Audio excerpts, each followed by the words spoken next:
CREW is the other acronym we go by. So we are a cooperative, a mentorship cooperative of professional women who are applying the art and science of psychology to do our day jobs even better and live our lives more simply and more easily and feel more fulfilled in those things that we do. I was just talking with a friend of mine. I have no idea when PowerPoint took over the world, but by God, it is the only language that corporate America knows. Knows how to use when they're trying to communicate with each other. So there are a couple tips and tricks that I picked up over the years. I wanted to hop on and give you guys a really quick skill brief. The way that we frame our statements within PowerPoint can impact the way, the level of influence that we have and the level of impact that those conversations are able to make. So a lot of that has to do with the psychology of perception. And so I wanted to share with you guys briefly about why being polished matters, and then walk you through some really tactical tips to help you guys sharpen up those decks that you're working on. So first up, why does polished matter? Because it demonstrates competence.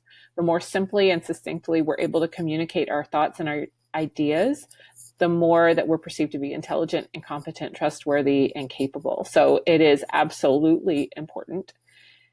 The other thing, if you were using PowerPoint to decide what to say to your audience, you were doing it the wrong way. PowerPoint is not the why. It is absolutely not the what, and it is not the tool to use for anything other than how you communicate your message.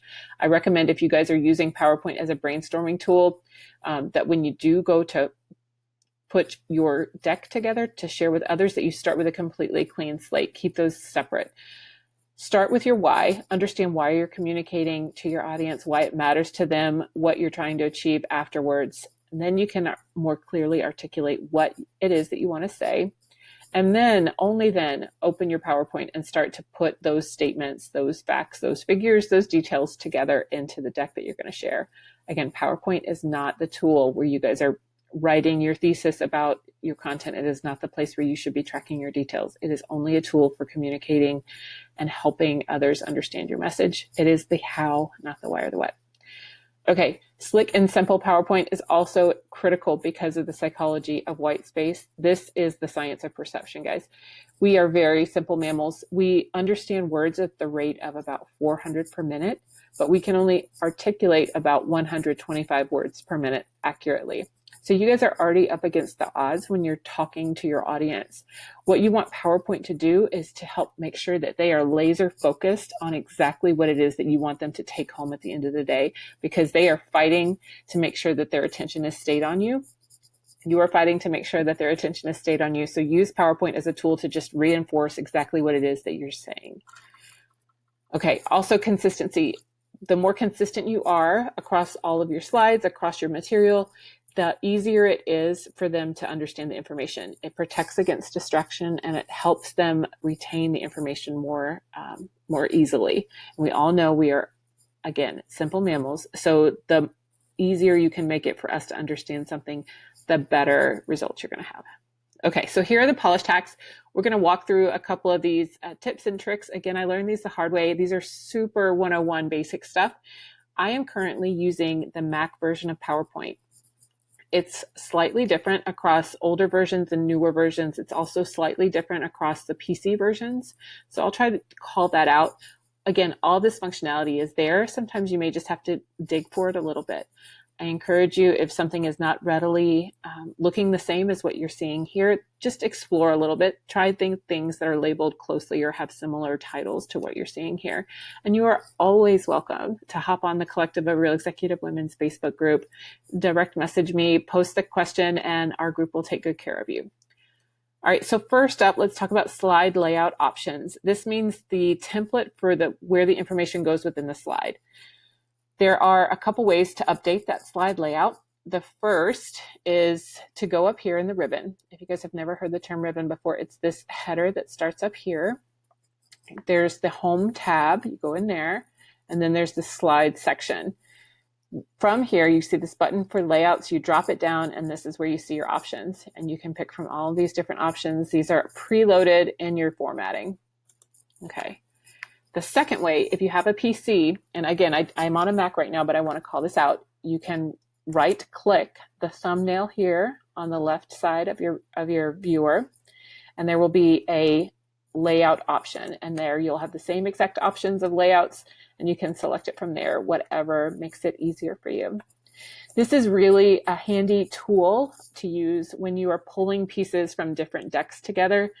I have so many horror stories of having to pull information from slides that are like 5 years old and try to re-articulate, reformat that information. If you go in and you automatically update the layouts, PowerPoint does the bulk of that work for you. It'll put things in the right order. It'll make sure that the headers of the slides look the same. So keep that in mind when you are pulling together a patchwork of PowerPoints. All right, next up, I have some homework for you guys. So what you'll get as part of this presentation includes the PDF of this presentation, as well as a PowerPoint where you guys are going to be able to go in and get your hands dirty with each of these action items. I'll do it here with you, and also you'll get a copy of what it should look like when you're done. So the objective here for this action is to update your slide layout. So what we want to do is update the layout of this slide to the to content layout. I'm going to use it in the ribbon, again, because I'm on the Mac version. You can do it on the thumbnail process if you're on a PC. So I want to update this slide to to content. So what I'm going to do is go up here to the ribbon on the Home tab, drop down Layout, and there it is. The to content option is what I'm going to select, and you guys will see how it changed right there. All right, let's see what's up next. This, again, is where you'll see the completion, what it should be looking like once you're done with that action item. All right, another option, and this happens a lot. What you're seeing here, the text is off center, the header is way off. If people have been tweaking with the layout on their own, sometimes people go in there and they don't know what they're doing and things can get a little wonky. What you want to do is use that layout tool to update it automatically. So I'm going to do the same process we just did. I'm going to select this slide, go up to the Home tab in the ribbon, drop down Layout, and select Title and Content.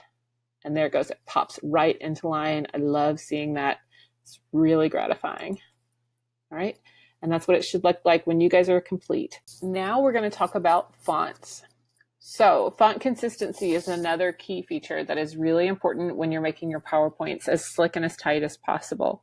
You may notice in different templates that there is a deliberate and strategic differentiation between the header fonts and the fonting within different levels within the body. That's completely okay, and that absolutely works. What I'm saying here is when you're copying it in from other sources, sometimes the coding from those original sources can copy in as well, and it just throws things off. Even the differences within Calibri, for example, the body, the light, the header fonts have different spacing, different weights to them, and it can really throw the reader or your audience off. So what you want to make sure that you're doing is making sure your fonts are consistent. When you're pasting from other sources, there are two different ways to do it. There's a way on the PC and there's a way on Mac. So I'm going to talk you through the PC and then I'm going to show you on the Mac. So on the PC, you copy it from the original source. Within the destination slide, you're going to place your cursor and right click. When you right click, there will pop up a small window that gives you paste options, and then you select keep text only. And that applies the font from your desired slide to the new content, to the pasted content. All right, let me show you for the Mac. When pasting a text from other sources, you want to paste it unformatted, you copy it again. In that destination slide, you place the cursor and then you go to the edit drop down in the top toolbar. So you'll see edit here and then paste special. And then you'll select paste unformatted. So let's do that here. I'm going to delete this. That was how it was not supposed to go. So again, guys, I'm on the Mac. I'm copying this text. I'm going to paste it here unformatted. So I do not want to retain the red italicized serif fonts. I want to paste it special. So I am again on the Mac, going up here to the edit toolbar, paste special, unformatted text. Boom, there it is. And see, the same exact words are pasted now without the red italicized serif fonts. So here we are. This is complete. This is what it should look like when you guys are done as well. All right, so let's assume you want to get the fonts to match. You've already got all the text within the destination slide. You want the fonts to match. It's too late. You didn't paste unformatted, or you got it from somebody else and they didn't. What you're going to do is highlight an example of the text which has the font you want. You're going to use your cursor to navigate to the ribbon in the clipboard section. So up here in Home, there's this ribbon and clipboard section, and there's a format painter. This button is, it felt like a revelation to me when I first discovered it. See this format here? It means that you're painting the format. So you'll see that new cursor icon. Use your cursor. This is the new cursor icon where you see the select button and the paintbrush is right next to it. Then you use your cursor to select the text to which you want the desired font to apply. It is magic. I love this little button. Let me show you how it works. So this is our objective. We want to use the format painter to make the text in the box on the right match the red formatted text below. So what I'm going to do, select the font that I want, go up here and click this magical paintbrush format button, and I'm going to highlight the text on the right, and boom, right there. You don't have to do any of this manual adjusting. You don't have to go back and forth and match the colors or do the eyedropper, any of that. You just copy what you want, you format paint it onto the next slide. And there you are. That is exactly what it should look like when you're done. All right, so that's it for fonts. Next up, let's talk about elements. There's so many different things you can do to elements. I am really just giving you guys the quick and dirty ways to make sure that what you're presenting within the elements looks concise and consistent.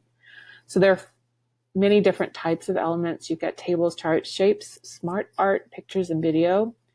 You can control how they're sized, how they're positioned, how they're arranged and aligned. Doing this helps you guys with the overall objective of making sure that your content is really attractive and not distracting. So element size, there were two ways to control the element size. First, you're going to select an element, and then you'll see the ribbon adds this format tab that now has a size section. So I'm going to go over here and you see these size, height, and width options. Or you can right click the element itself. This is the same on PC and Mac, so you can click size and position, and then you get this awesome new navigation bar on the right side.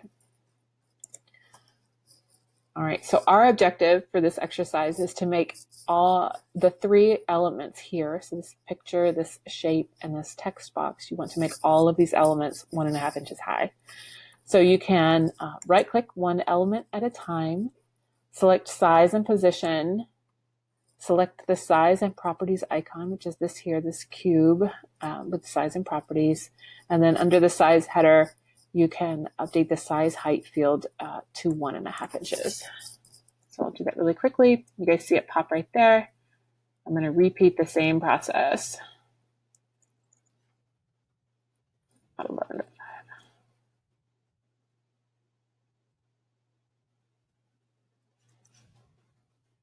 Okay, all three are complete now.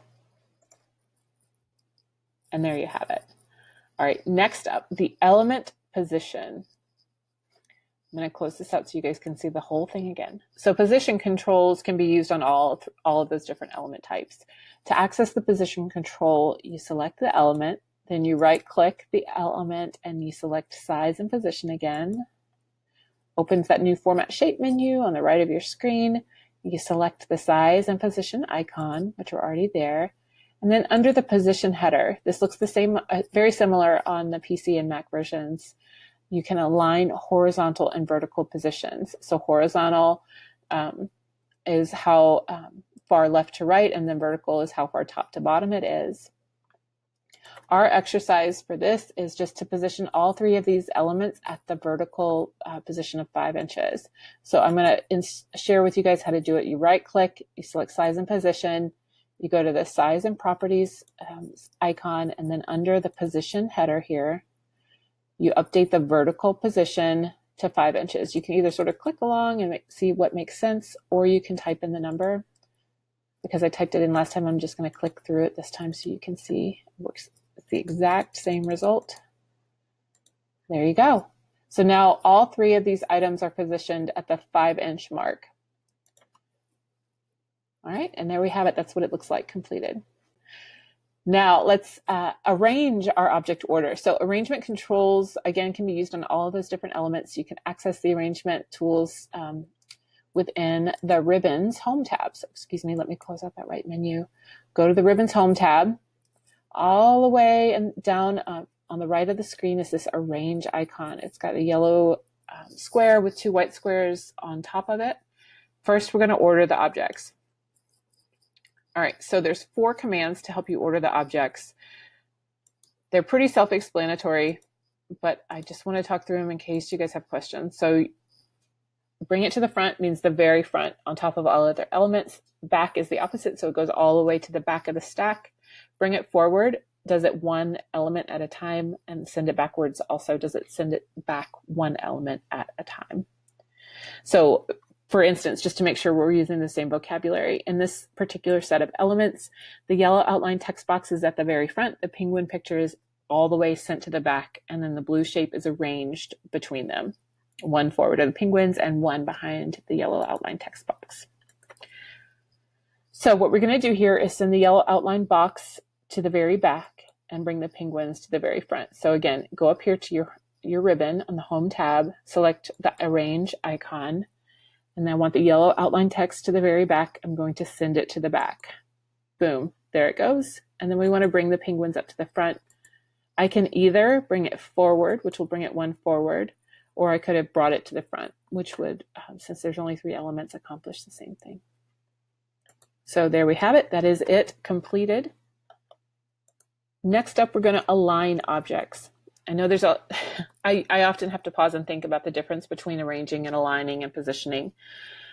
Aligning controls can also be used on all the elements, and it helps you arrange it left, center, right, top, middle, or bottom. It's a shortcut for positioning. You don't have to second guess or do any calculations on your own. This will automatically snap it within the slide. I learned this particular trick a little late in my adult life, but if you point your cursor down, you left click it, and then you drag that gray box, it automatically selects all 3. You can certainly do that, or you can do it 1 at a time. I'm just going to show you guys 1 at a time to make sure that we're understanding the process.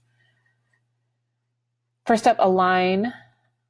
Go to the Home tab on the ribbon, go to the Arrange icon, drop it down, select Align, then go to Align Center. I'll do it for the tulips, and I will do it for the yellow box. Oops, excuse me. Now I also want to put all these in the middle. Boom, pops it in the middle. Selecting the text box, pops it in the middle, and then the tulips, aligning it to the middle. And there we have it. Okay, and that is it complete. Next up is images. Cropping images is a great way to make sure that your audience's focus is on the exact space where you want it. And it can also help you ensure that you have proportional balance between your images. This can be totally preference, or it can be really strategic. You want to access the crop feature by selecting the image itself, which pops up that picture format tab in the ribbon. Within the picture format tab, all the way to the right, you'll see this crop button. It's got a picture icon and then 2 dark, heavy black lines that sort of look like crosshairs. So you want to select that. Automatically, those heavy black lines appear on the image. So really, it's just as simple as clicking and dragging those bars to select the areas that you want to keep and eliminate the areas that you don't. What is outside of those black bars will be cut out. So here's our action. We're going to select the image, go to the Picture Format tab. Here we select Crop. And then our exercise is just to crop it so that only the face of this little guy, this koala, remains within the image. So go and just grab his eyes and his mouth and his nose. And then when you're done, you hit Enter, or select out of the highlighted area, and there you have it, a much smaller snapshot of that koala's face. All right, last up, I want to share with you guys a little bit about table formatting. Table formatting is one of my biggest pet peeves, and it's just because everyone and their brother includes a table in their deck, and they can do it really well, or they can make it really painful for the reader to digest the information there. Your job is to make it as easy as possible. What that means for us is to make the information as readable as possible. Again, PowerPoint should not be your source of truth. It should not be where you house all the detailed data, your metrics, or any of that kind of data. That's not the tool for it. If you're using a table for illustration purposes, PowerPoint can be great, but otherwise, please don't make PowerPoint your source of truth for table-driven information. All right, it's not supposed to be an eye chart. You want the focus to be on the information you want your readers to take home, or any decisions or actions they need to take.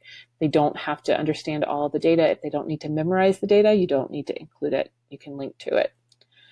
Off of that soapbox and onto the text box, you can access table editing a couple different ways. But to update table text options, you select the table. So I just clicked within the table and then right click. There's the same format shape option, and then that right format shape menu appears.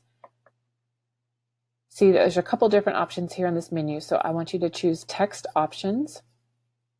And then at the top, you see this text box icon. It's with the little white rectangle with an A in it. Select that. There are 4 margin fields. This is just my preference and based on what's worked really well for me in the past. You want at least 0.05 inches on all sides. So 0.05 inches. Okay. You want it on the left, right, top, and bottom. So here's our objective. That's the objective for this exercise. Click within the table, click format shape.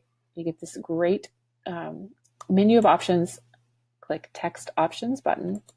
Click the text box, and then I control all just to select all the items within the table, make sure it's not cell specific, and then type 0.05 in each of those fields. All right. And there you have it. See, it just gave it a little bit of breathing room. Doing it even further is another great tool.